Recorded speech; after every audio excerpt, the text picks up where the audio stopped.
৭৫ বছর পূর্ণ করেছে বাংলাদেশের ক্ষমতাসীন দল আওয়ামী লীগ।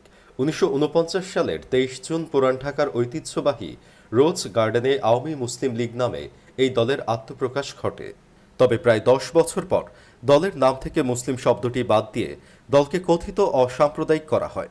আসুন জেনে নেই আওয়ামী মুসলিম লীগ থেকে আওয়ামী লীগ হওয়ার ইতিহাস। প্রতিষ্ঠাকালীন সময়ে পূর্ব পাকিস্তান আওয়ামী মুসলিম লীগের সভাপতি হন মাওলানা আব্দুল হামিদ খান ভাসানী, সহ সভাপতি হন আতাউর রহমান খান, শাখাওয়াত হোসেন ও আলী আহমদ। মৌলভী শামসুল হককে করা হয় সাধারণ সম্পাদক, সাথে শেখ মুজিবুর রহমান, খন্দকার মোস্তাক আহমদ ও এ কে রফিকুল হোসেনকে যুগ্ম সাধারণ সম্পাদকের দায়িত্ব দেওয়া হয়। সে কমিটির কোষাধ্যক্ষ হন ইয়ার মোহাম্মদ খান। অন্যদিকে পুরো পাকিস্তানের ক্ষেত্রে সংগঠনটির নাম রাখা হয় নিখিল পাকিস্তান আওয়ামী মুসলিম লীগ। এর সভাপতি হন হোসেন শহীদ সোহরাওয়ার্দী।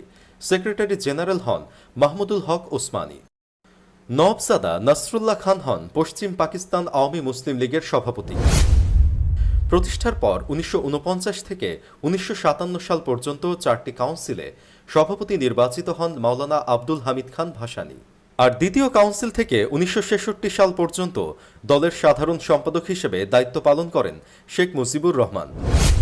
১৯৫৫ সালের কাউন্সিলের অনেক আগ থেকেই মাওলানা ভাসানী চাচ্ছিলেন দলের নাম থেকে মুসলিম শব্দটি বাদ দিতে, কিন্তু এতে সম্মত ছিলেন না দলের কেন্দ্রীয় প্রধান বা নিখিল পাকিস্তান আওয়ামী মুসলিম লীগ সভাপতি হোসেন শহীদ সোহরাওয়ার্দী।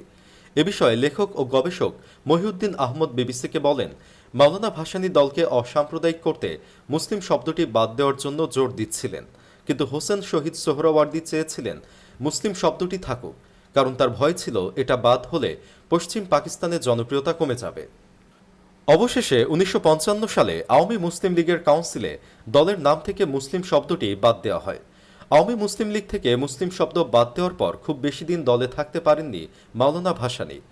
আওয়ামী লীগের পররাষ্ট্র নীতি নিয়ে মতাদর্শগত ভিন্নতার কারণে ১৯৫৭ সালে তিনি দল ত্যাগ করেন।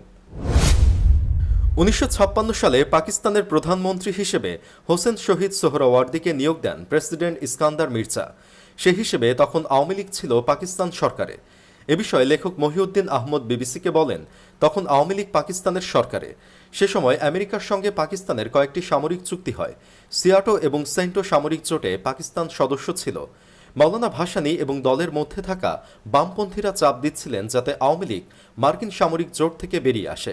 সোহরাওয়ার্দীকে মার্কিন চুক্তির সমর্থক বলে মনে করা হতো। পাক মার্কিন সামরিক চুক্তি বাতিলের দাবি করেছিলেন মাওলানা ভাসানী, কিন্তু তাতে রাজি হননি প্রধানমন্ত্রী সোহরাওয়ার্দী। ওই বিরোধের একটা পর্যায়ে এসে পূর্ব পাকিস্তানের টাঙ্গাইলের কাকমারিতে আওয়ামী লীগের বিশেষ সম্মেলন অনুষ্ঠিত হয়। সম্মেলনে মাওলানা ভাসানীর প্রস্তাবটি ভোটাভুটিতে হেরে যায়। এরপর ১৮ই মার্চ পূর্ব পাকিস্তান আওয়ামী লীগের সভাপতির দায়িত্ব থেকে পদত্যাগ করেন মাওলানা ভাসানী। সেই বছর ২৫শে জুলাই তিনি ঢাকার রূপমহল সিনেমা হলে ন্যাশনাল আওয়ামী পার্টি বা ন্যাপ গঠন করেন। আওয়ামী লীগ থেকে বেরিয়ে অনেক নেতা তার নতুন দলে যোগ দেন, যাদের মধ্যে ছিলেন প্রতিষ্ঠাতা সদস্য ইয়ার মোহাম্মদ খানও। তখন আওয়ামী লীগের ভারপ্রাপ্ত সভাপতি হন মাওলানা আব্দুর রশিদ তর্কবাগিশ। সাধারণ সম্পাদক হিসেবে থাকেন শেখ মুজিবুর রহমান।